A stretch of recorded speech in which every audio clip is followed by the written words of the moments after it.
Sa bawat gabi na bumabalot ang lungsod ng ilaw mula sa mga neon sign, may isang pintuan na palaging nagbubukas para sa mga kaluluwang pagod. Lounge bar lang siya sa paningin ng iba, may halong usok ng sigarilyo at amoy ng alak. Ngunit sa akin, iyon ang entablado kung saan ako humihinga. Ako si Eva. 26, isang kontratang mang-awit na lumaki sa koro ng simbahan. Ang tinig ko'y sinanay ng mga aleluya at amen, ngunit ngayoy ginagamit para aliwin ang mga taong umiiwas sa sarili nilang katahimikan. Sa bar ako ang himig ng pahinga. May mga gabi na ang kanta ko ay lambanog na binuhos sa baso, matapang at masakit. May mga gabing ito'y tubig na malamig, nagpapakalma ng mga namamagang damdamin. Ngunit madalas, sa kalagitnaan ng bawat awitin, ako'y natitigil. Ang linyang dapat sana'y akin, ang himig na dapat lalagyan ko ng pangalan, bigla na lamang nagiging hangin. Walang nakakapansin sa mga parokyanong lasing, ngunit ramdam ko sa loob. Lagi kong iniiwan ang kanta na hindi tapos, laging bitin parang ako. Doon ko nakilala si Marco. Siya ang sound engineer ng bar, laging nakayuko sa mga kable, nag-aayos ng mikropono, nagtatakbo ng mga dials na parang may sariling pulso. Hindi siya mahilig magsalita. Ang salita niya ay karaniwang check, 1, 2 o kaya'y taas pa ng treble. Ngunit sa pagitan ng kanyang katahimikan, may kumpas siyang hindi ko mabasa. Parang alam niya kung kailan ako manghihina, kung kailan ko kailangan ng dagdag na lakas sa monitor. Sa bawat rehearsal, tinutulungan niya akong hanapin ang tamang key, gaya ng isang guro na marunong umalalay ng hindi nangingibabaw. Isang hapon, bago magsimula ang set, naroon kami sa madilim na entablado. Sinisikap ayusin ang feedback ng speaker. Eva, sabi niya, masyadong mataas ang pitch mo sa huling linya. Subukan mong ibaba ng kalahating tono. Sinunod ko siya. At doon biglang gumaan ang kanta. Hindi man natapos, ngunit parang nahanap ang daan. Salamat, sabi ko. Nakangiti ng bahagya. Hindi siya ngumiti pabalik, ngunit nakita ko ang liwanag sa mata niya. Liwanag na hindi kayang itago kahit pilit niyang pinapanatili ang mukha niyang walang emosyon. Ngunit si Marco ay may asawa, si Denise. Hindi ko pa siya noon nakilala, ngunit naririnig ko ang pangalan niya sa pagitan ng usapan ng mga staff. Nasa probinsya daw buntis. Ayaw sumama sa syudad. Mahirap kasi ang trabaho ni Marco rito. Mga usapang binubulong, hindi direktang sinasabi. At ako, isang mga awit na palaging bitin ang kanta, natutong manahimik din sa mga bagay na hindi dapat banggitin. Sa bawat gabi, mas nagiging malinaw ang koneksyon namin ni Marco. Hindi sa salita, kundi sa musika. Kapag natitigilan ako sa gitna ng kanta, siya ang unang aayos ng volume. Ang unang sisilip sa akin na parabang sinasabing, ituloy mo lang. At kahit hindi ko natatapos ang awitin, parang sapat na ang tingin niyang iyon upang makaramdam ako ng kakaibang sigla. Isang gabi ng Biyernes, mas marami ang tao sa bar. Puno ang mga mesa, may halakhakan, may mga boteng nagbabanggaan. Sa entablado, ako'y nakasuot ng itim na bestida, may hawak na mikropono at nagsimula sa awit na matagal ko nang hindi inaawit mula sa simbahan. Isang bersyon ng lumang himno na binigyan ko ng jazz na himig. Tahimik ang ilan, nakikinig at sa gitna ng katahimikan. Naroon si Marco sa likod ng konsol. Nakatingin sa akin na para bang ako lamang ang maririnig niya. Ngunit muli, sa huling linya, natigilan ako. Ang salitang dapat sana'y luwalhati, hindi ko maibuka. Huminto ang piano, huminto ang gitara, at may iilang nagsipagpalakpakan, kahit bitin. Ngunit sa loob ko, ako'y nabasag. Pagbaba ko ng itablado, sinalubong ako ni Marco. Hindi siya nagsalita agad. Sa halip, iniabot niya ang tubig, pinahawak sa akin, sa kamarahang nagsabi, hindi mo kailangang pilitin. Tumingin ako sa kanya, diretsyo. Pero kailangan kong tapusin. Tumango siya. Hindi pa ngayon. At sa mga salitang iyon, mas lalo kong naramdaman na hindi lang siya basta tunog ang inaayos. May mga sugat din siyang alam kung paano tatakpan. Isang linggo ng gabi, dumating ang hindi inaasahan. Habang nag-aayos ako ng gamit bago ang set, bumukas ang pintuan ng bar. Pumasok ang isang babaeng may hawak na maliit na brown envelope. Maputla siya, ngunit may liwanag sa mata. Hindi ko siya kilala agad, ngunit nang lapitan niya si Marco at nang marahan siyang ngumiti, alam kong siya si Denise. Marco? Sabi niya, sabik. Tingnan mo. Binuksan niya ang sobre at doon kita ang ultrasound. Malinaw ang hugis ng maliit na sanggol, ang unang sipa ng buhay. Natigilan si Marco, halos manginig ang kamay. Sa loob ng ilang segundo, wala siyang masabi. Sa gilid ng entablado, napatigil ako, hawak ang mikropono na hindi ko pa nabibitawan. At doon, sa dilim ng ilaw na hindi pantay, nagtagpo ang tatlong tingin. Ako, si Marco, at si Denise. Isang pintig ng oras na parang awitin ding hindi natapos. Nagpatuloy ang gabi. Kumanta ako, ngunit ang tinig ko'y basag, nanginginig. Sa huling linya sa unang pagkakataon, pinilit kong tapusin ang kanta. Lumabas ang salitang matagal kong iniiwan. Lumabas ang tinig na hindi ko na itataas noon. At nang matapos, may ilang pumalakpak, ngunit ang puso ko'y nanlumo dahil alam kong hindi ito para sa akin. Pagkatapos ng set, kumalat ang bulungan. May nakakita raw sa akin at kay Marco na madalas magkausap, magkalapit. May mga paratang na may namamagitan. Hindi iyon totoo. Ngunit sa bar, hindi mahalaga kung totoo o hindi. Ang mahalaga ay ang kwento. Isang gabi, habang nag-aayos ako ng gamit, lumapit si Denise.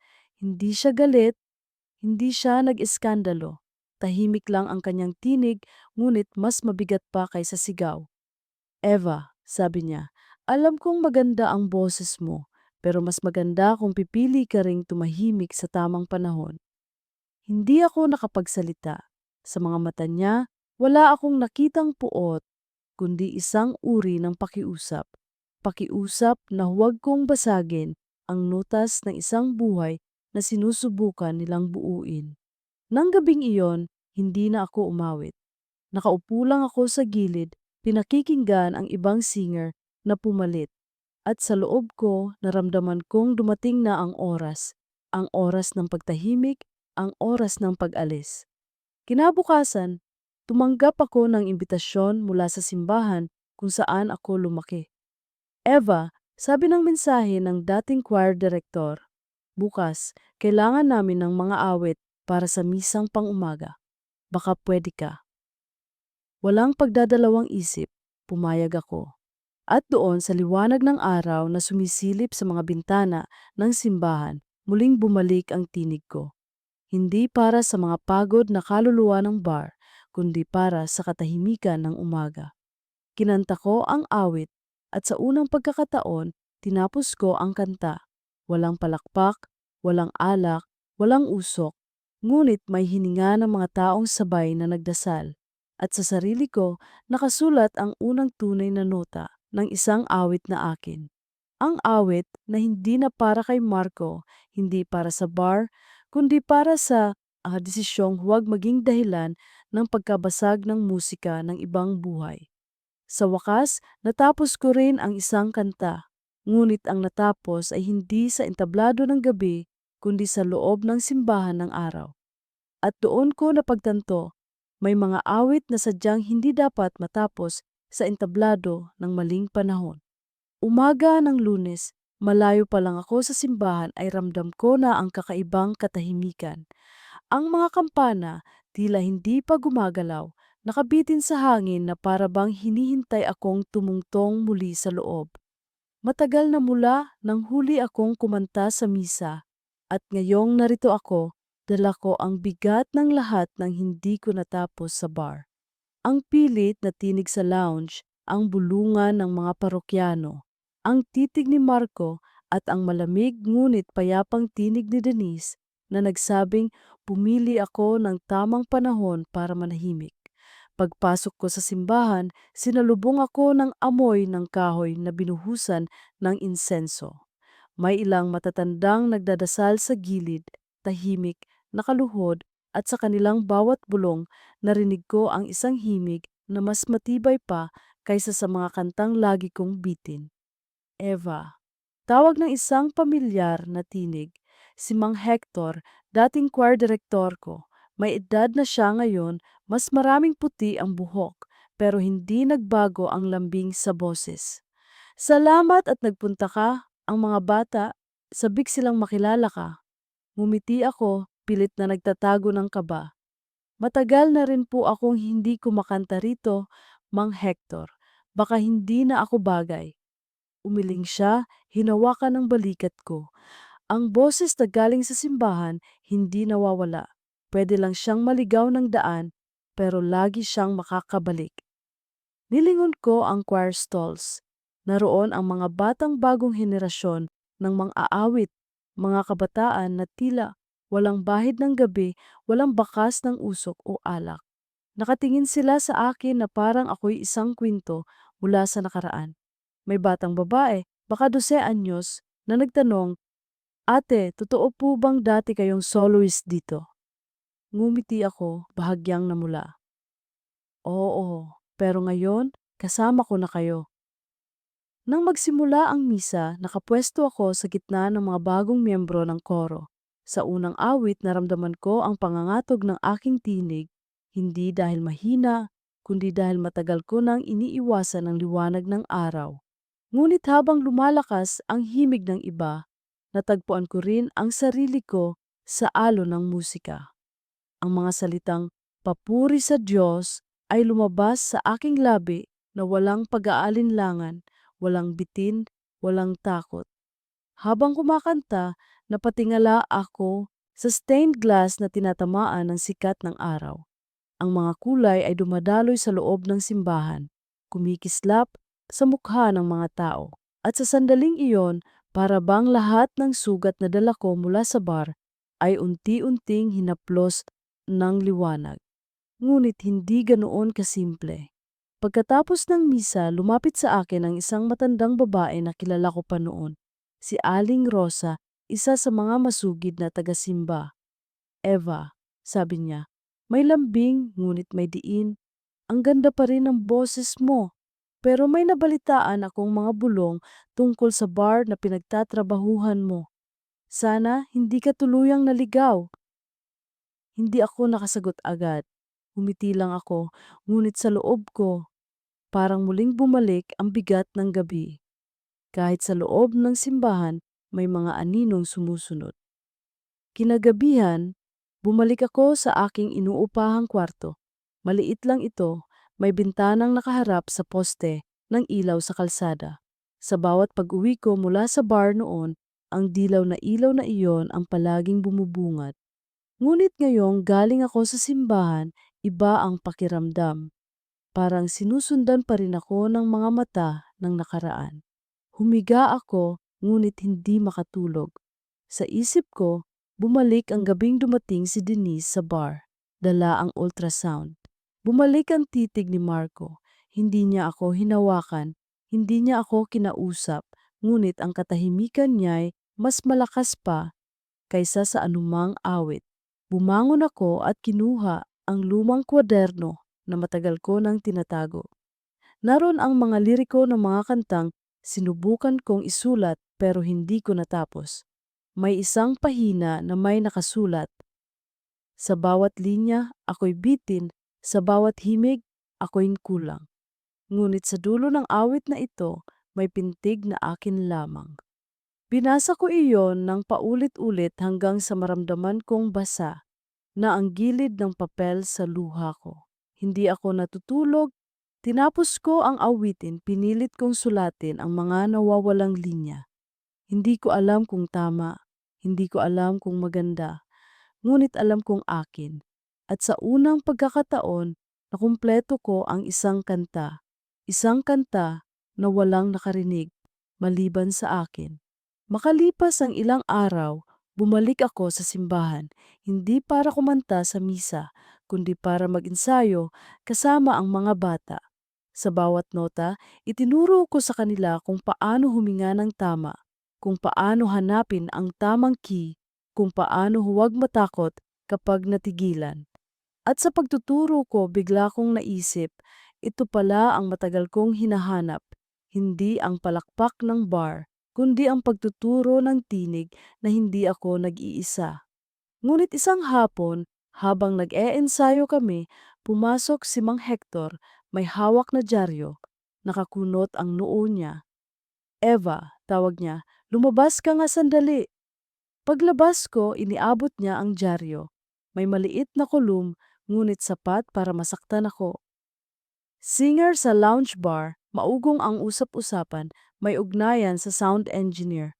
Walang pangalan ni Marco, walang pangalan ni Denise, ngunit sapat ang mga bulong para alam kong ako ang tinutukoy. Namilog ang mga mata ko, nanlamig ang mga daliri. Mang Hector, hindi totoo to. Tumango siya. Alam ko, pero tandaan mo, hindi lahat ng tao ay naghahanap ng totoo. Minsan, naghahanap lang sila ng kwento. Bumalik ako sa loob ng simbahan, ngunit hindi ko na nakayanan pang kumanta. Ang mga batay nakatingin sa akin, naghihintay ng kumpas. Ngumiti ako, pilit at sinabing, hanggang dito na muna tayo. Kinagabihan, tumanggap ako ng tawag mula sa numerong hindi nakarehistro. Pag angat ko ng telepono, boses ni Marco ang narinig ko. Eva, mahina niyang sabi. Pasensya na. Alam kong nabalita na. Hindi ko alam kung paano kumalat, pero alam kong ikaw ang nasasaktan. Tumahimik ako saglit. Kinuyom ang telepono. Marco, huwag ka nang tumawag. May pamilya ka, may anak kang hinihintay. Eva, hindi ito tungkol sa atin.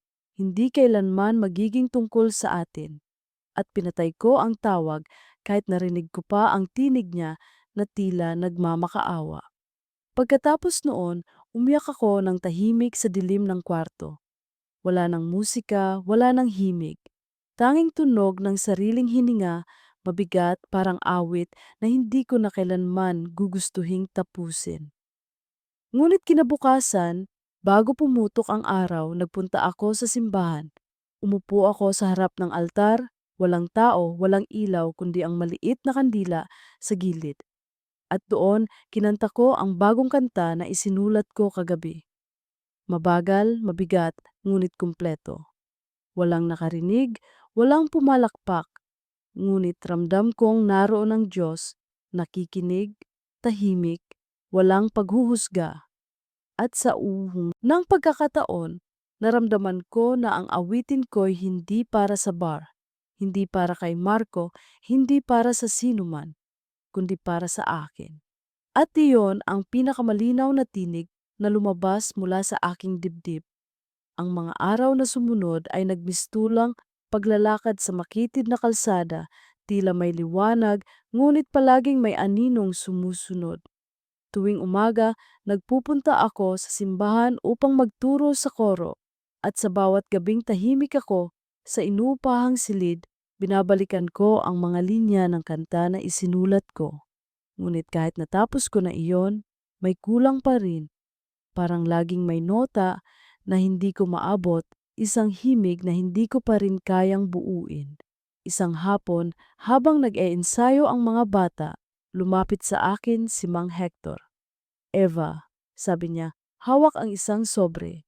May paanyaya para sa'yo. Binuksan ko ang sobre at nakita kong galing ito sa isang community concert sa bayan. Gusto kanilang kumanta ng solo, dagdag niya. Napatingin ako sa mga bata. Nakangiti silang lahat, tila mas sabik pa kaysa sa akin. Ngunit sa loob ko, nag-alinlangan ako. Mang Hector, baka hindi ko kaya. Marami ng tsismis tungkol sa akin. Baka lalo lang lumala. Ngumiti siya, hinaplos ang balikat ko. Eva, minsan kailangan mong ipaalala sa sarili mo na kaya mong kumanta hindi para sa bulungan, hindi para sa palakpak, kundi para sa musika mismo. Ang boses mo'y hindi pag-aari ng tsismis. Tumango ako bagamat may kaba. Sa unang pagkakataon mula nang iwan ko ang bar, may pagkakataon ulit na tumayo sa entablado. Ngunit iba na ang liwanag, iba na ang mga mata ng makikinig. Dumating ang gabi ng concert. Ang plaza ng bayan ay puno ng tao, mga pamilya, kabataan, matatanda. May mga ilaw na nakasabit sa mga puno at sa gitna ng entablado ay isang simpleng mikropono. Habang nasa likod ako, nanginginig ang kamay ko. Pinikit ko ang mga mata ko at inalala ang lahat ng gabi sa bar. Ang lahat ng kantang hindi ko tinapos at ang gabing pinilit kong tapusin sa harap ni na Marco at Denise. Pag-akyat ko sa entablado, huminga ako ng malalim. Ang unang linya ng kanta ay lumabas ng malinaw. At sa bawat sumunod na nota, naramdaman kong bumabalik ang sigla ng tinig ko. Hindi na ito bitin, hindi na ito kulang. At sa huling linya, sa wakas, natapos ko ang kanta sa harap ng mga tao. Tahimik ang ilang segundo at pagkatapos pumailan lang ang palakpakan. Hindi ito kasing ingay ng bar, hindi rin kasing gulo, ngunit mas totoo. Ngunit sa gitna ng mga tao, sa malayo, may nakita akong pamilyar na mukha, si Marco. Nakahalo siya sa crowd, nakatayo, tahimik, ngunit malinaw na malinaw sa akin ang mga mata niya. Hindi ko alam kung bakit siya naroon, hindi ko alam kung sinadya niya, ngunit sa sandaling iyon, muli akong nabasag. Pagkatapos ng concert, habang nag-aayos ako ng gamit, lumapit siya sa akin. Eva! Mahina niyang sambit. Ang ganda ng kanta mo. Marco, sagot ko, pinipilit na maging matatag. Bakit ka nandito? May trabaho ako sa bayan, isang event sa audio. Narinig kong kakanta ka at hindi ko napigilang pumunta. Umiling ako, tinatago ang panginginig ng kamay. Hindi ka dapat nandito. Tahimik siya, pero ang mga mata niya'y nagsasalita. Eva, hindi ko kayang balewalain ang boses mo. Sa tuwing kumakanta ka, para bang ako ang tinatapos mo. Napapikit ako, pinigilan ng luha. Huwag, Marco. May asawa ka, may anak ka, huwag mo akong gawing dahilan para mabasag ang buhay niyo. Tumigil siya, huminga ng malalim. Hindi kita ginagawa, pero hindi ko rin kayang itago na may parte sa akin na humihinto kapag ikaw ang tumitigil sa kanta. Naiwan akong tahimik, nanginginig, at sa likod ng entablado, nakita ko si Denise nakatayo, nakamasid. Hindi siya lumapit, hindi siya nagsalita, ngunit sapat ang presensya niya upang ipaalala sa akin kung saan ako dapat tumayo. Kinabukasan, nagpunta ako sa simbahan ng mas maaga kaysa karaniwan. Umupo ako sa harap ng altar, binuksan ang kwaderno at sinimulang sulatin ang isa pang kanta. Ang mga salita'y dumating mula sa bigat ng gabi. Sa bawat pintig ng puso, may salitang hindi maamin. Sa bawat awit na natapos, may lihim na nanatili. Habang sinusulat ko iyon, pumasok si Mang Hector. Eva, maaga ka? Ngumiti ako, mahina. Mang Hector, paano po ba malalaman kung ang kanta ay para sa iyo o para sa iba? Umupo siya sa tabi ko, pinagmasdan ang mga salitang sinulat ko. Ang kanta, Eva, minsan hindi mo pipiliin. Siya ang pipili kung saa, and siya tatapusin. Kung para sa iyo, mananatili. Kung para sa iba, bibitaw. Napatingin ako sa krus sa altar. Paano kung masakit ang pipiliin niya? Kung masakit, mas lalo siyang totoo. At doon ko napagtanto, marahil hindi ko kailangang hanapin ang kanta para sa akin. Ang kailangan ko'y tanggapin ang mga awit na hindi ko natapos dahil iyon ang nagturo sa akin kung paano ko dapat tapusin ang mga natitira. Ngunit hindi doon nagtapos ang lahat. Pag-uwi ko ng gabing iyon, may iniwan sa pintuan ng kwarto ko, isang sobre. Walang pangalan, Walang sulat sa labas. Binuksan ko at naroon ang isang maliit na papel. Hindi lahat ng kanta kailangan mong tapusin sa entablado. May mga kanta na natatapos sa katahimikan. Wala akong ideya kung kanino galing, ngunit alam ko kung kanino ang tinig. Ang mga salita'y tulad ng mata ni Denise, hindi galit, hindi malupit, kundi payapa ngunit malinaw. At sa gabing iyon, habang nakahiga ako, inalala ko ang lahat ng awit na iniwan ko sa hangin. Ngayon, alam ko na, hindi lahat ng kanta ay para matapos sa palakpakan. May mga kanta ring isinulat para maging alaala, para manatiling nakabitin, dahil doon sila mas nagiging buo. Habang pumipikit ako, naramdaman kong may bagong himig na humihinga sa loob ko. Hindi man ito para sa lahat, hindi man ito maririnig ng marami, ngunit ito ang awit na sa wakas akin. Paglipas ng ilang linggo, mula nang matanggap ko ang sobre na may sulat na walang lagda, ramdam kong may bagong bigat na humihigop sa bawat araw ko. Hindi ko na kailanman nakita si Marco matapos ang gabing nagtagpo ang mga mata namin sa plaza. Ngunit ang alaala ng kanyang presensya ay parang aninong hindi matanggal sa gilid ng entablado ng isip ko. At si Denise, ang tahimik na paglitaw niya sa dilim, ang mga mata niyang hindi kailanman nagsalita, ngunit nagsaad ng lahat. Iyon ang mas matindi kong baon. Sa simbahan, pinilit kong ituon ang sarili sa pagtuturo sa mga bata, ngunit kahit gaano ko kagustuhin na maging sapat ang tinig ng koro, palagi kong nararamdaman na may nawawala. Sa bawat pag-awit ng ama namin, tila laging may pagitan sa huling linya, isang puwang na hindi ko mabigyan ng sagot. Isang Sabado ng umaga, matapos ang ensayo, nilapitan ako ni Laika, isa sa pinakabatang miyembro ng koro. Hawak niya ang notebook na puno ng guhit ng mga tala at maliliit na liriko. Ate Eva, sabi niya, gusto ko rin pong gumawa ng kanta pero hindi ko alam kung paano tatapusin. Napatigil ako, parang tinamaan ako ng sariling tanong. Anong meron sa kanta mo? Binasa niya mahina. Kung saan nagtatapos ang araw, doon ako naghihintay. Kung saan nagsisimula ang gabi, doon ako magpapaalam. Natahimik ako, hinawakan ko ang balikat niya at maingat na ngumiti. Laika, minsan hindi mo agad malalaman ang dulo. Hayaan mong ang kanta ang magturo sa'yo. At kung hindi siya matapos ngayon, baka hindi pa niya oras. Ngumiti siya, tumango.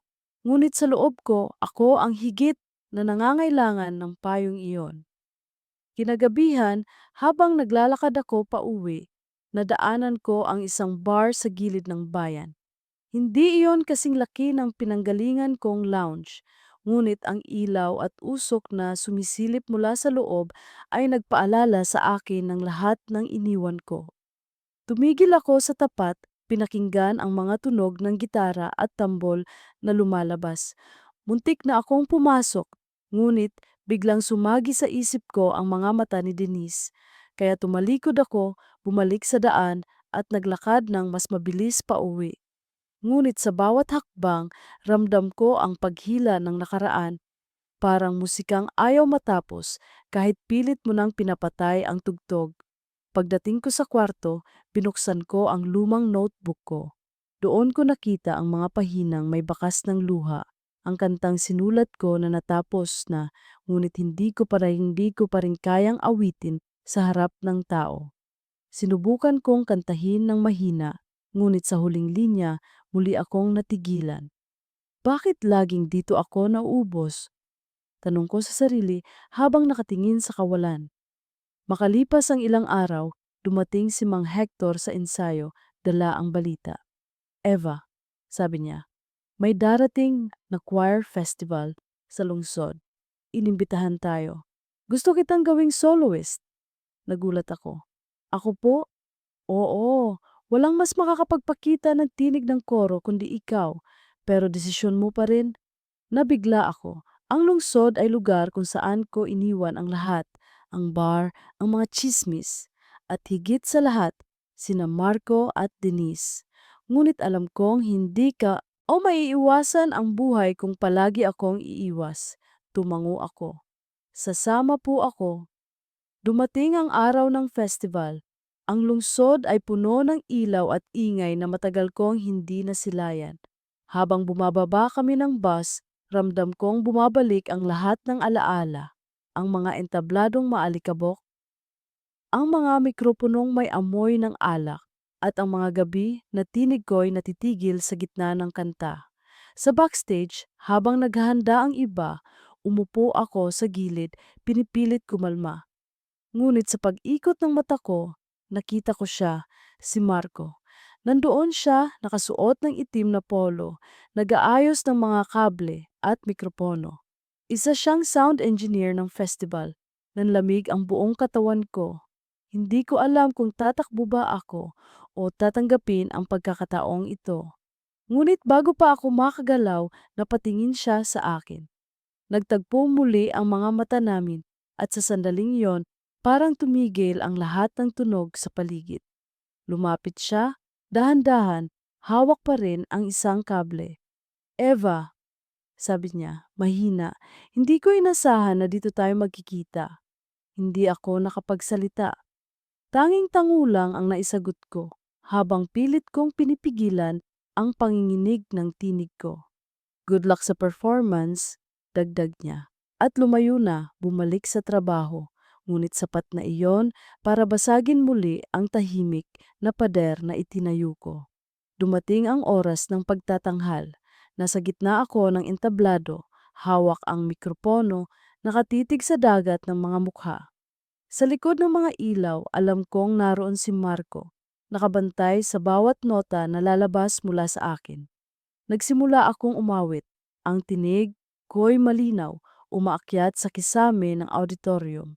Ngunit sa huling bahagi ng kanta, naramdaman ko na naman ang kilalang panginginig. Ang huling linya, ang linya na palagi kong iniiwan, nandoon muli, nakaharang.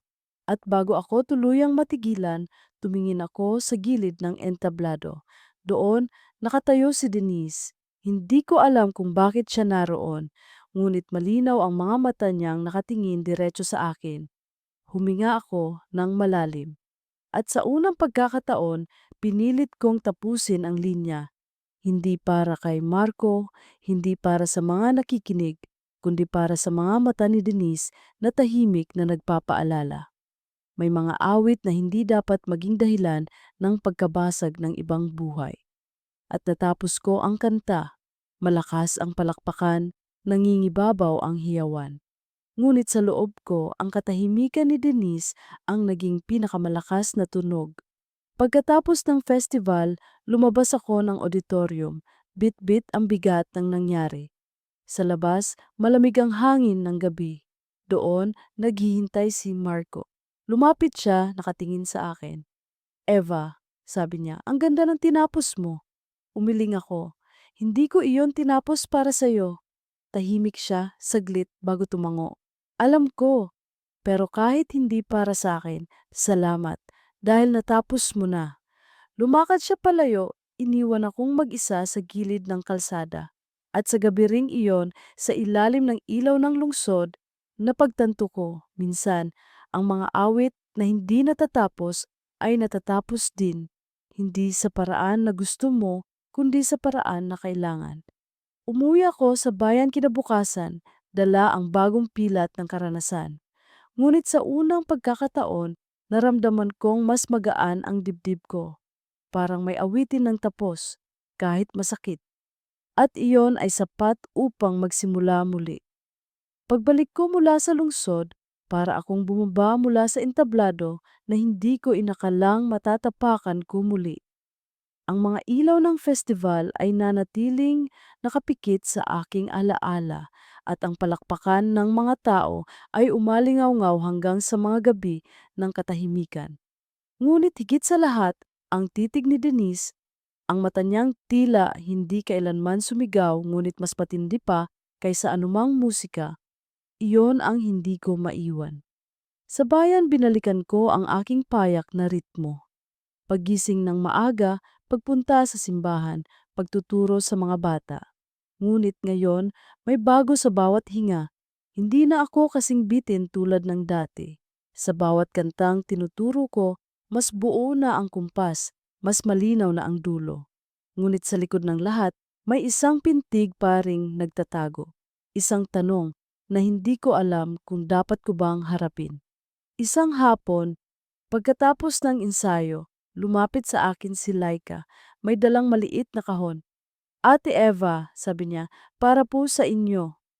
Binuksan ko iyon at nakita ang isang kwaderno bago pa may pabalat na may disenyong nota. Para po, mas marami pa kayong maisulat na kanta. Kasi sabi ni Mang Hector, ang mga awit na hindi natatapos baka naghihintay lang ng bag ong pahina. Napangiti ako, halos maluha. Salamat, Laika. Hindi mo alam kung gaano kahalaga ito para sa akin. At sa gabing iyon, sa loob ng aking kwarto, binuksan ko ang bagong kwaderno. Sinimulan kong sulatan ang unang pahina. Kung saan natapos ang palakpak, doon nagsimula ang katahimikan. At sa katahimikan, narinig ko ang tunay kong tinig. Ngunit hindi nagtagal, dumating muli ang balita mula sa lungsod. Si Mang Hector ang unang nagsabi, Eva, sambit niya, may imbitasyon para sa iyo. Gusto ka nilang kantahin sa isang misa sa katedral, malaking okasyon, maraming pari, maraming tao. Natigilan ako. Ako? Oo. Hindi ko alam kung bakit, pero ikaw ang pinili. Siguro'y narinig nila ang kanta mo sa festival. Sa unang pagkakataon, nakaramdam ako ng takot na may halong pag-asa. Ang katedral ay hindi bar, hindi plaza. Ito ang lugar kung saan nagsimula ang lahat. Ang simbahan, ang musika, ang tinig kong minsan ay para sa Diyos, bago naging para sa mga kaluluwang pagod. Ngunit marahil ito rin ang lugar kung saan kailangan kong patunayan kung saan talaga ako tatayo. Dumating ang araw ng misa. Ang katedral ay napakalaki, ang mga haligi nito'y umaabot sa langit, ang mga bintana ay kumikislap sa kulay ng araw. Sa likod ng entablado, nanginginig ang kamay ko, ngunit buo ang loob ko na umawit. Nagsimula ang misa at sa pagtunog ng unang organo, umahon ang tinig ko. Malinaw, malakas, ngunit may halong luha. Hindi ko iniiwasan ang huling linya ngayon. Sa halip, hinaharap ko ito ng buong puso. At nang matapos, tahimik ang buong katedral bago sumabog ang palakpakan. Ngunit higit sa lahat, nakita ko ang mga mata ng mga tao, hindi nagbibintang, hindi naghuhusga, kundi nakikinig lamang. Ngunit sa gilid ng pinto ng katedral, sa pinakadilim na bahagi, may isang anino na hindi ko inaasahang makikita. Si Marco. Tahimik siyang nakatayo, nakatingin, at sa mga mata niya, may liwanag na dati hindi ko nakita. Hindi na iyon pagod, hindi na iyon pag-aalinlangan. Para bang, sa wakas, tinanggap na niya kung nasaan siya at kung nasaan ako. Ngunit bago pa man ako makalapit, umalis siya. Isang hakbang palayo hanggang sa lamunin siya ng anino ng labas. Kinagabihan, bumalik ako sa aking kwarto, dala ang bigat ng araw. Hindi ako makatulog kaya binuksan ko ang bagong kwaderno. Sinimulan kong isulat ang nararamdaman ko. May mga awit na natatapos sa palakpakan, may mga awit na natatapos sa katahimikan, ngunit may mga awit na natatapos lamang kapag natanggap mong hindi sila kailanman para sa iyo. Habang sinusulat ko iyon, biglang may kumatok sa pinto. Pagbukas ko, nagulat ako. Si Denise. Nakasuot siya ng simpleng damit, may dalang maliit na bag. Pwede ba tayong mag-usap? Tanong niya. Malamig ngunit hindi galit. Pinapasok ko siya.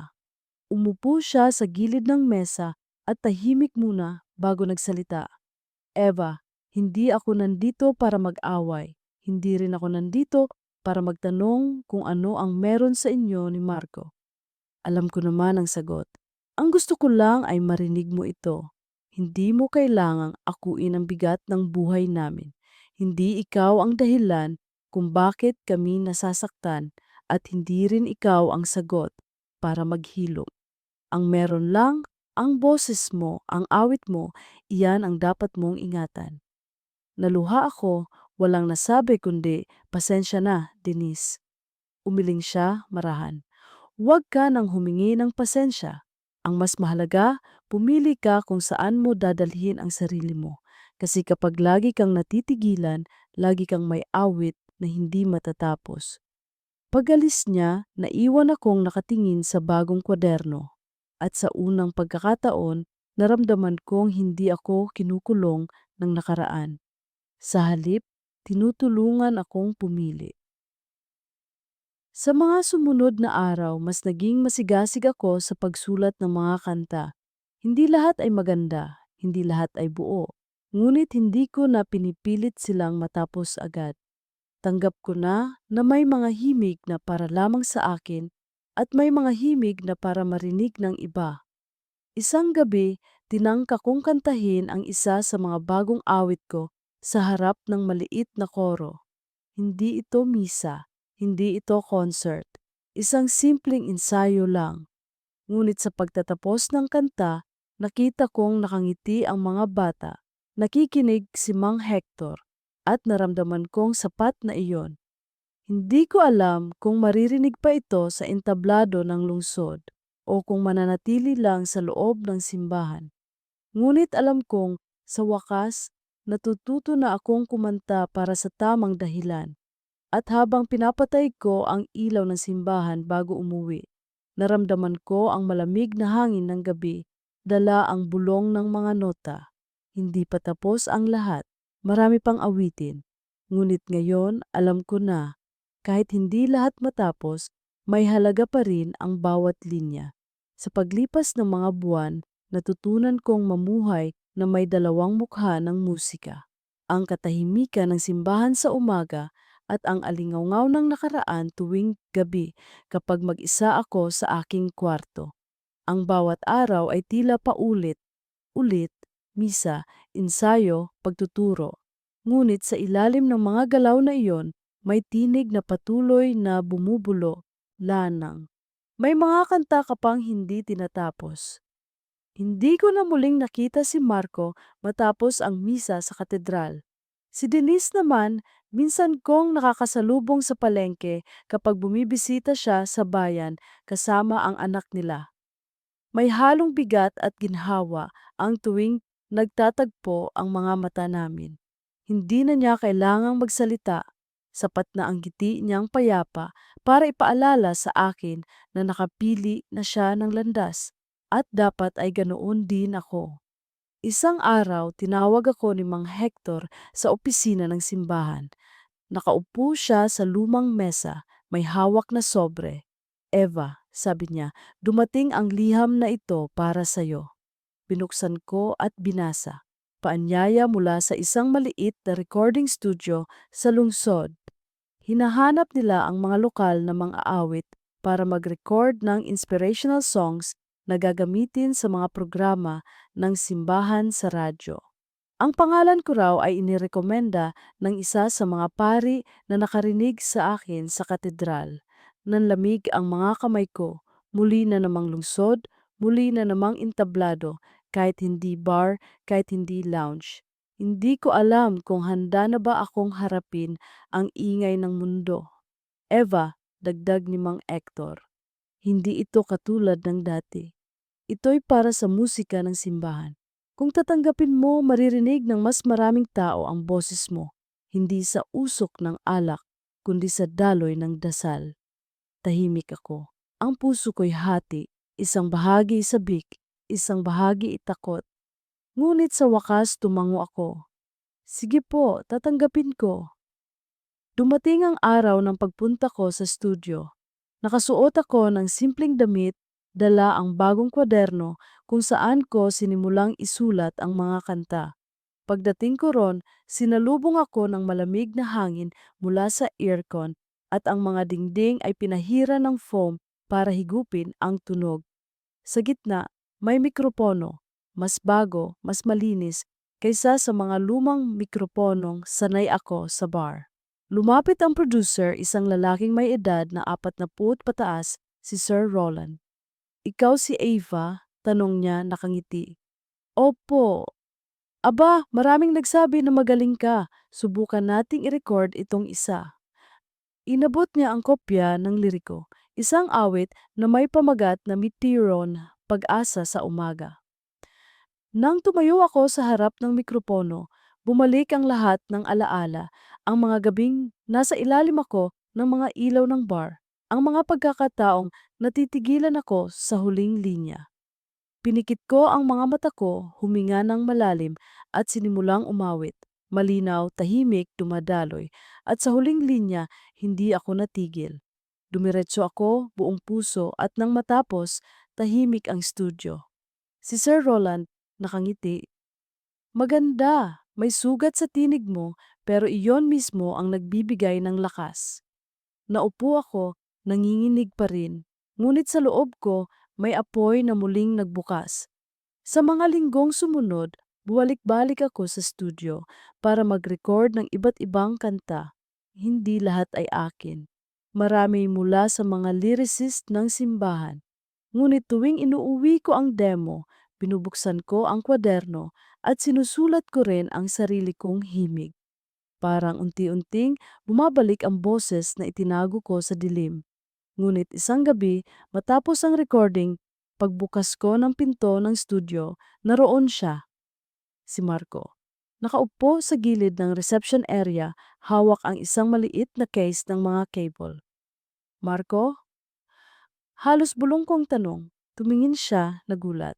Eva, hindi ko alam na dito ka nagre-record. Ako ang nakadestino ngayon sa audio engineering ng studio. Nanlamig ang katawan ko. Muli na naman kaming itinapat ng tadhana sa iisang lugar. Tahimik muna kaming pareho hanggang sa nagsalita siya. Ang ganda ng kanta kanina, narinig ko mula sa control room. Iba na ang tinig mo. Hindi na siya natitigilan. Hindi ko siya matingnan ng diretso. Hindi ito para sa iyo, Marco. Tumango siya, may bahagyang ngiti. Alam ko, pero kahit hindi para sa akin, natutuwa akong marinig ka na tapos na ang mga awit mo. Nagpaalam siya agad pagkatapos iniwan akong nakatayo sa koridor, nanginginig at hindi alam kung dapat bang magpasalamat o umiyak. Pag-uwi ko, sinubukan kong isulat ang naramdaman ko. May mga tinig na naririnig muli, ngunit hindi para ulitin ang nakaraan. Naririnig sila upang ipaalala na tapos na ang awit at ang natira ay katahimikan. Ngunit habang sinusulat ko iyon, naramdaman ko ring hindi pa rin ako ganap na malaya. Kahit natapos ko ang mga linya, kahit tinapos ko ang mga kanta, may bahagi pa rin sa akin na natatakot na baka dumating muli ang gabi kung saan titigil na naman an. Tinig ko. Isang araw, tinawagan ako ni Sir Roland. Eva, may plano kami. Gusto naming ilabas ang album ng mga recorded mo. Hindi ito commercial. Para ito sa fundraising ng simbahan. Ngunit ang pangalan mo ilalagay namin. Halos mahulog ang puso ko. Album? Ako? Oo. Hindi mo na kailangang mangarap ng malaki. Minsan, sapat na ang awit na makarating sa mga taong nangangailangan ng ginhawa. Natahimik ako, nakatitig sa kwaderno. Sa wakas, may pagkakataon akong ilagay sa mas malawak na mundo ang tinig ko. Hindi para sa bar, hindi para sa tsismis, kundi para sa tunay na dahilan ng musika. Ngunit sa likod ng tuwa, may kaba. Dahil alam kong kapag lumabas ang pangalan ko, muling babangon ang mga alaala, ang mga tsismis, ang lahat ng hindi ko natapos. Kinagabihan, nagpunta ako sa simbahan. Walang tao, tanging ilaw ng kandila ang nandoon. Naupo ako sa harap ng altar, hawak ang kwaderno. Diyos, bulong ko, kung ito'y para sa akin, bigyan mo ako ng lakas. Kung hindi, alisin mo ang tinig ko kaysa maging dahilan ako ng pagkabasag muli. At sa katahimikan, narinig ko ang kaluskos ng hangin parang bulong. Kumanta ka, hindi para sa kanila, hindi para sa kanya, kundi para sa akin. Doon ko naramdaman ang kapayapaan. Hindi ko kailangang matakot sa mga tsismis. Hindi ko kailangang matakot kay Marco, kay Denise o sa nakaraan. Ang kailangan ko lang ay kumanta at tanggapin na hindi lahat ng kanta ay para matapos sa paraang iniisip ko. Dumating ang araw ng paglulunsad ng album. Sa maliit na hall ng simbahan sa lungsod, naroon ang mga tao, mga pari, mga miyembro ng koro, mga tagabayan. Nakaupo ako sa gilid, tahimik habang ipinapakilala ni Sir Roland ang proyekto. Ang mga kantang ito, sabi niya, ay isinulat at inawit hindi para sa palakpakan, kundi para sa pag-asa. At nang binanggit niya ang pangalan ko, sabay-sabay ang palakpak ng mga tao. Hindi ito kasing ingay ng bar, hindi rin kasing dami ng festival, ngunit mas totoo. Sa gilid ng hall, nakita ko siyang muli. Si Denise, nakaupo, hawak ang anak nila. Nakatingin siya sa akin at sa unang pagkakataon, nakangiti siyang buo, walang bigat. Tumango siya, parang nagsasabing, natagpuan mo na ang awit mo. At sa gabing iyon, sa gitna ng ilaw ng simbahan, naramdaman kong nagsimula na talaga ang bagong bahagi ng kanta ng aking buhay. Hindi na ito bitin, hindi na ito kulang. Ito na ang awit na hindi ko kailanman akalaing matatapos. Hindi dahil umabot ito sa huling linya, kundi dahil natutunan kong ang katapusan ay hindi palaging katahimikan. Minsan ito'y pag-asa, matapos ilunsad ang album sa maliit na hall ng simbahan, para bang nagbukas ang isa pang pinto ng aking buhay. Hindi ito ingrandeng okasyon na may magarang ilaw o malalakas na palakpakan, ngunit ang simpleng pagtanggap ng mga tao, ang mga mata nilang nakangiti habang pinapakinggan ang mga awit na nagmula sa sugat ko. Iyon na ang pinakamahalagang tagumpay. Ngunit sa mga araw na sumunod, dumami rin ang mga alingasngas. May mga artikulong lumabas sa lokal na dyaryo. Dating lounge singer, ngayon ay tinig ng simbahan. Ang iba'y pumupuri, sinasabing inspirasyon ako. Ngunit may ilan ding hindi makalimot sa nakaraan. Hindi ba siya yung kumakanta sa bar kung saan may iskandalo noon? Mga salitang muling bumabalik kahit gaano ko man pilitin na nakalayo na ako. Isang gabi, habang nag-aayos ako ng kwaderno sa mesa, may kumatok sa pinto. Pagbukas ko, naroon si Sir Roland. May dala siyang mga papel at mukhang seryoso. Eva, sabi niya, may alok mula sa istasyon ng radyo. Gusto nilang isama ka sa isang live na programa, hindi lang para umawit, kundi para magbahagi ng kwento. Natigilan ako. Kwento? Oo, ang paglalakbay mo, mula sa simbahan, sa bar at ngayon pabalik muli. Gusto nilang marinig ng mas marami.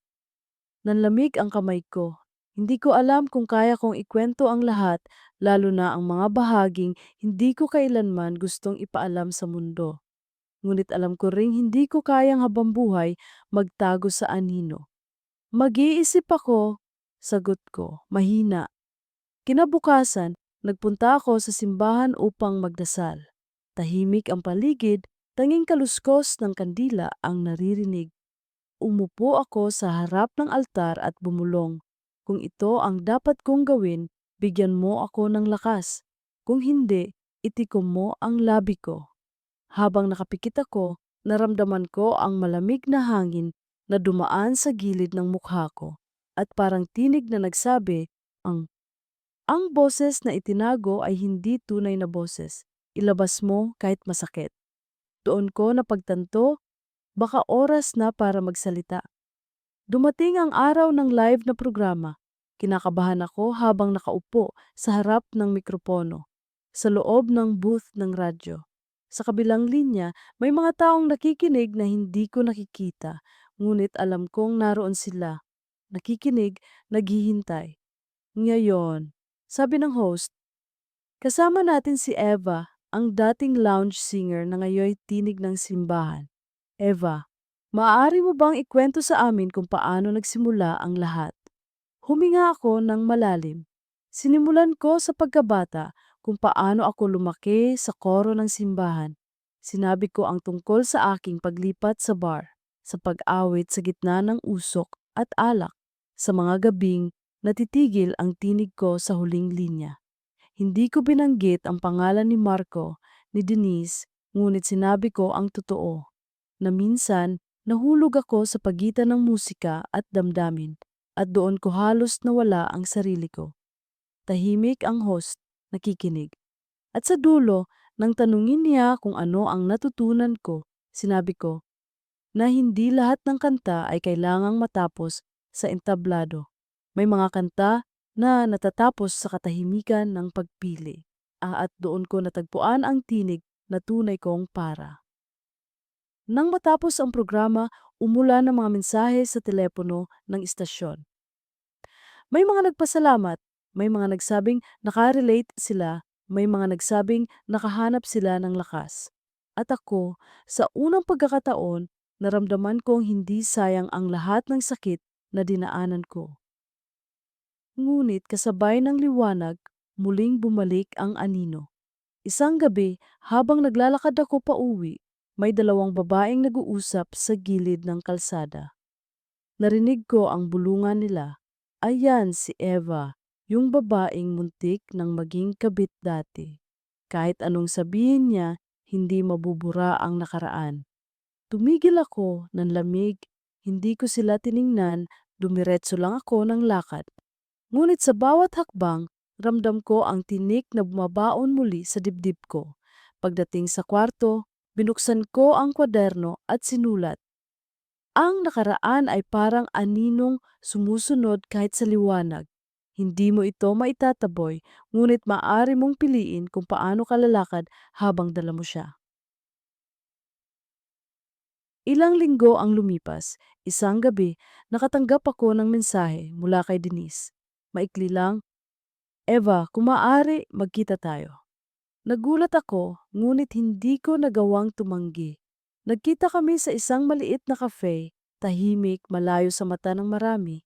Dumating siya, payat ngunit buo ang tindig. May dala siyang maliit na album ng litrato. Eva, sabi niya, gusto ko lang ipakita ito sa'yo. Binuksan niya ang album at doon ko nakita ang larawan ng kanilang anak. Isang batang babae, mga 3 taong gulang, nakangiti, hawak ang maliit na gitara laruan. Nangangarap siyang maging singer balang araw, dagdag ni Denise.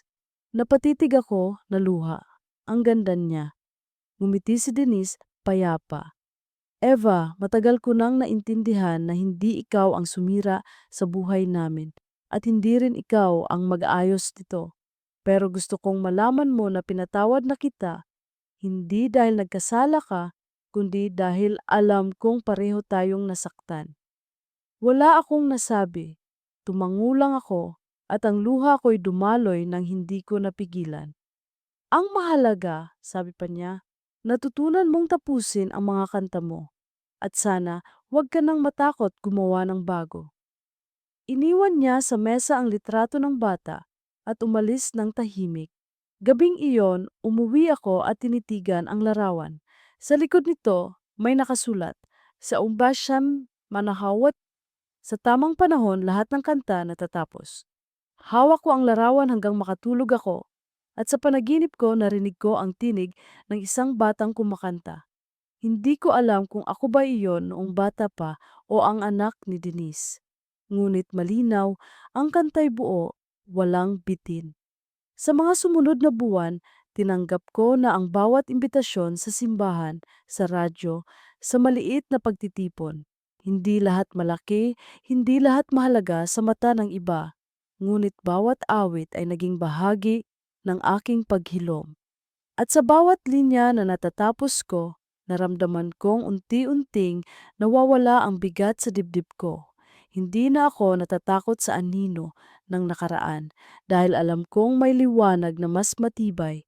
Ngayon, sa bawat pag-awit ko, dala ko ang aral ni Denise, ang mga mata ni Marco, ang mga bulungan ng bayan, at higit sa lahat, ang tinig na matagal kong itinago. At sa bawat kanta, buo man o hindi, Alam kong ito na ang tinig na sa wakas, akin. Minsan, sa katahimikan ng gabi, bumabalik sa akin ang lahat, ang usok ng bar, ang amoy ng alak, ang tunog ng gitara na hindi ko matapos, ang mga matang nagkakabanggaan sa dilim ng entablado. Parang pelikulang paulit-ulit na pinapalabas sa loob ng aking dibdib. Ngunit habang tumatagal, napapansin kong hindi na kasing bigat ng dati ang mga alaala. Ang mga sugat, bagamat naroon pa, ay unti-unti nang nagiging peklat. Isang umaga, habang nag-ayos ako ng gamit sa simbahan, lumapit si Mang Hector. Eva, sabi niya, may malaking pagtitipon sa katedral sa susunod na buwan. National Choir Congress. Inimbitahan tayong magtanghal at gusto kong ikaw ang manguna. Nanlumo ako sa kaba. Hindi ko na inakala na muli akong tatayo sa isang entabladong ganoon kalaki at lalo pa sa ilalim ng liwanag na hindi mo matatakasan. Ngunit sabay din akong nakaramdam ng kakaibang lakas. Marahil ito na ang pagkakataon na isara ang kabanata ng lahat ng mga awit na hindi ko natapos. Pipilitin ko po, sagot ko. Mahina ngunit buo ang loob. Dumating ang mga linggo ng ensayo. Ang mga bata sa koroy sabik, puno ng sigla. Sa bawat kantang binubuo namin, nararamdaman kong hindi na ako nag-iisa sa laban. Lahat sila'y parang piraso ng boses na matagal kong pinipilit buuin. Kapag natitigilan ako, may sasalo. Kapag natatakot ako, may tatawa at magpapagaan ng hangin. Isang gabi, matapos ang ensayo, naiwan ako mag-isa sa simbahan. Kinuha ko ang kwaderno ko at sinimulang sulatin ang isang kanta. Hindi para sa radyo, hindi para sa palakpakan, kundi para sa mismong sandaling iyon. Sinulat ko, kung saan natapos ang gabi, doon sumisilang ang umaga. Kung saan natigil ang tinig, doon muling bubulong ang pag-asa. Nang matapos ko iyon, kumanta ako ng mahina sa harap ng altar. Walang nakikinig, ngunit naramdaman kong may liwanag na sumasabay sa bawat salita. Dumating ang araw ng pagtitipon. Ang katedral ay mas maliwanag kaysa dati. Punong-puno ng mga koro mula sa iba't ibang lugar, mga pari, mga taong sabik makarinig ng musika. Habang nasa likod ako ng entablado, nanginginig ang mga kamay ko, ngunit sa loob ko'y may katahimikan. Lumapit si Laika, may dalang maliit na rosaryo. Ate Eva, sabi niya, para po sa inyo, para hindi kayo matigilan. Naluha ako at niyakap siya. Salamat. At nang tawagin na kami, lumabas kami sa entablado. Ang ilaw ay maliwanag, ang tao'y libu-libo. Huminga ako ng malalim at sinimulan ang unang nota. Hindi ko maipaliwanag ang nangyari sa sandaling iyon. Ang tinig ko'y dumaloy na parang ilog na matagal nang naghintay ng pag-ulan. Walang bitin, walang alinlangan. Sa bawat linya, naramdaman kong hindi lang ako ang kumakanta. Naroon ang lahat ng tao sa buhay ko. Si Mang Hector na nagturo sa akin mula pagkabata. Si Laika na nagpapaalala ng bago. Si Sir Roland na nagtiwala sa akin. Si Denise na nagsabing pumili ng tamang panahon. At si Marco na minsan ay naging salamin ng lahat ng awit na hindi ko natapos. Nang marating ko ang huling linya, pumikit ako. Sa unang pagkakataon, hindi ako natakot. Hindi ko inisip kung sino ang nakikinig, kung may bulungan, kung may huhusga. Umawit ako ng buo at tinapos ang kanta ng may kapayapaan. At nang dumilat ako, sumabog ang palakpakan sa buong katedral. Ngunit higit sa lahat, ramdam ko ang isang uri ng katahimikan. Ang katahimikan ng isang pusong natapos na sa wakas. Pagkatapos ng pagtitipon, habang lumalabas ang mga tao, may lumapit sa akin. Si Denise kasama ang kanilang anak. Ang batay nakasuot ng maliit na bestida, may hawak na laruan. Tumakbo siya palapit sa akin at sabay sabing, Ate Eva, narinig ko po kay Mama na maganda ang boses ninyo. Gusto ko rin pong kumanta tulad ninyo. Lumuhod ako at ngumiti. Kaya mo iyan, iha. Mas maganda pa ang magiging boses mo. Nilingon ko si Denise. Nakatingin siya sa akin, payapa at marahang tumango. Di na kailangan ng salita. Sapat na ang tingin upang malaman kong tapos na ang lahat ng dapat tapusin. Sa malayo, nakita ko rin si Marco, nakatayo sa gilid ng pinto kasama ang mga technician. Hindi siya lumapit, hindi rin siya nagpakita ng emosyon, ngunit sa mga mata niyang sandaling nagtagpo sa akin, malinaw. Alam niyang natapos ko na ang kantang matagal kong hindi kayang awitin. Kinagabihan, umuwi ako sa bayan. Binuksan ko ang kwaderno at sa huling pahina isinulat ko, mga awit na hindi natapos, ngayon tinapos ko na. Hindi dahil umabot sa dulo ng linya kundi dahil natutunan kong piliin kung saan ako titigil. Isinara ko ang kwaderno at marahang nang ngumiti. Sa labas, maliwanag ang buwan at ang hangin ay malamig ngunit magaan. Sa unang pagkakataon matapos ang napakaraming gabi, nakatulog ako ng walang iniisip, walang kaba, walang iniwang bitin. At sa panaginip ko, kumakanta ako, hindi para sa bar, hindi para sa simbahan, hindi para sa kahit sino. Kumakanta ako para sa sarili ko, buo, malinaw, at tapos.